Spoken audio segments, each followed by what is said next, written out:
Yo, what's up? It's your boy ZFair here, back in another video, and in today's video, I'll help you to improve your shotgun aim to aim like Martoz. This video will be split into a few sections. The first is all about analyzation. We're just simply going to analyze Martoz's gameplay and pay close attention to his aim and opponent tracking skill. The second is going to be a basic aim train. I'll show you some maps that will help you to improve your shotgun aim and tracking skills to a whole nother level. Remember though, you have to do this shotgun aim practice routine every day consistently to reach your goal of aimbot shotgun aim and tracking. The last but not least is going to be arguably the most important practice to have godlike close range aim. Just simply gonna be a free build, but with a few different things to make the practice efficient for improving your close range aim. So the first clip we're gonna analyze is this clip right here on screen. Because Martoz was really patient and had really good tracking in this clip, he secured the kill for himself. In slow motion, Martoz does a 180 to see his opponent on high ground. And then of course he does the ramp peak trick and hits him for 80. He quickly then realizes that those are his builds. He edits through those builds, he manages to place a cone in the box and then box up the enemy. Probably the most important thing that helped him kill the enemy is the cone that he placed over the top of his head. Martoz was then able to clean it up because the enemy was jumping around and panicking helplessly. This is one of the important things that you have to figure out. Most people, when they cone their opponent, try to instantly shoot or spam them, but instead what you should do is track the opponent and line up the shot perfectly to end the fight flawlessly, because you have all the time in the world to track them because they're too busy panicking. As you can see here, the enemy was panicking, trying to build, but when he realized he couldn't, he tried pulling out his shotgun to kill Martoz, but it was too late. Good example of tracking right there. Now the next clip I want to analyze is on screen right now. There's a lot of important steps he's done to kill the guy right here. In slow motion, building up to the player, Martoz gets a crucial high wall and edits through it, quickly flips the ramp backwards. From there, he was free to place a wall in front of his enemy and edit through it, to then place a cone in his box. If you notice, the same thing happens right here.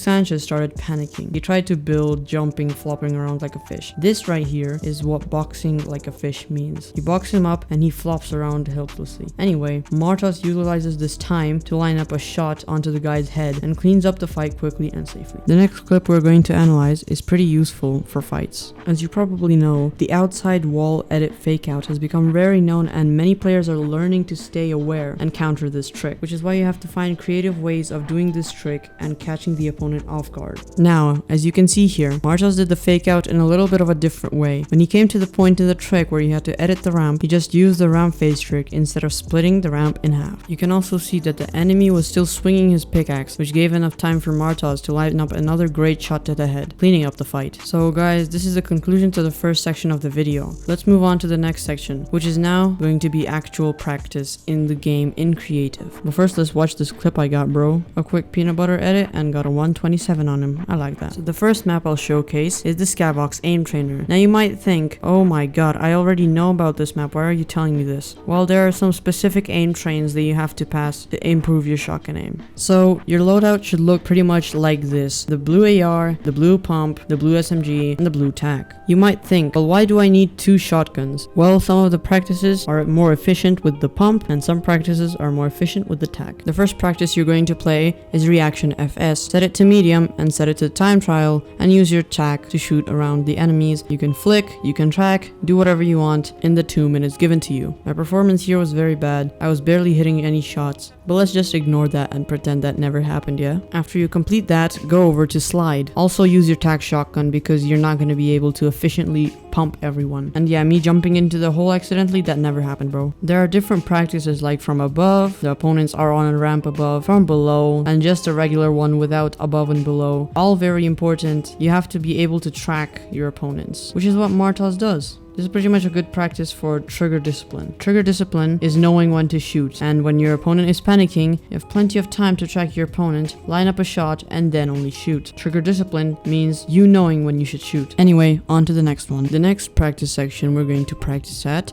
is called reaction CR. Play time trial. And here you just basically have to flick on the opponents, hit a headshot, and then spray them with your SMG. You can switch between the pump and the tac shotgun, whatever you prefer, but I suggest you use the pump because the crosshair is smaller and that would force you to aim better, which in turn helps you to practice your aim to the better, more efficiently, you know? For the next one, just head over to the side jump section. Do the side jumps like I am doing. Shoot the opponent and then catch yourself on a floor or a cone or whatever it is, and then do a mongrel classic of some sort, or just go up. For this section, just use the pump because it's way more beneficial compared to the tag. The tag doesn't give a lot of damage, the tag is just not very good, you know, and you're gonna hit the shot in any way. Whereas with the pump, you have to actually track, you have to actually make sure you light up the shot, and then it rewards you with high damage. I can't talk today. Oh, and also an extra tip for you guys, if you see a blue tack and a blue pump after you won early game, pick up the blue pump, because in mid game and late game, the pump is way more beneficial compared to the tack. Early game, yes, of course use the tack, and then in mid game and late game, just use the pump. The next practice you're gonna play is called popcorn. So the settings should be 360 degrees, 100 HP,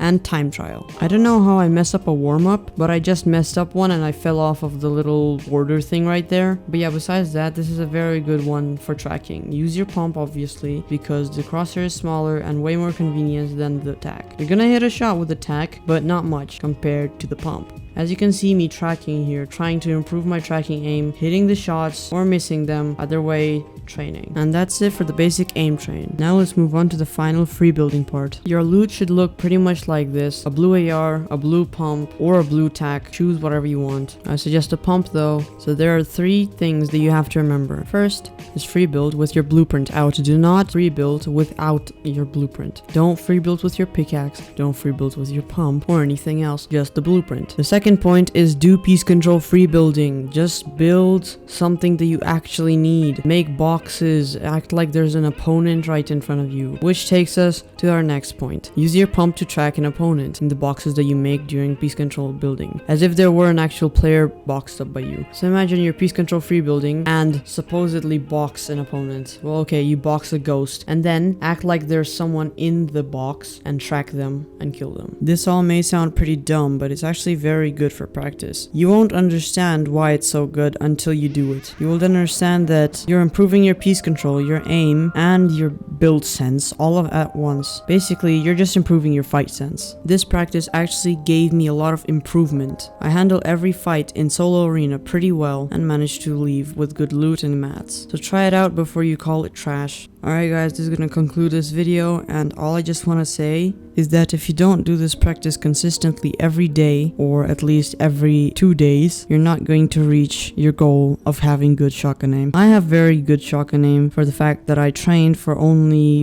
a week or 2 consistently straight, and I just got very good aim, very good striking skills and all of that. Also remember to implement this into your game, because if you're just flopping around, going by the game and not thinking, you're not going to be able to track, you're not going to be able to box anyone, you're just gonna die and say, man, why is my pump giving 30? Best of luck in your arena games, and I hope you win them. See you in the next video.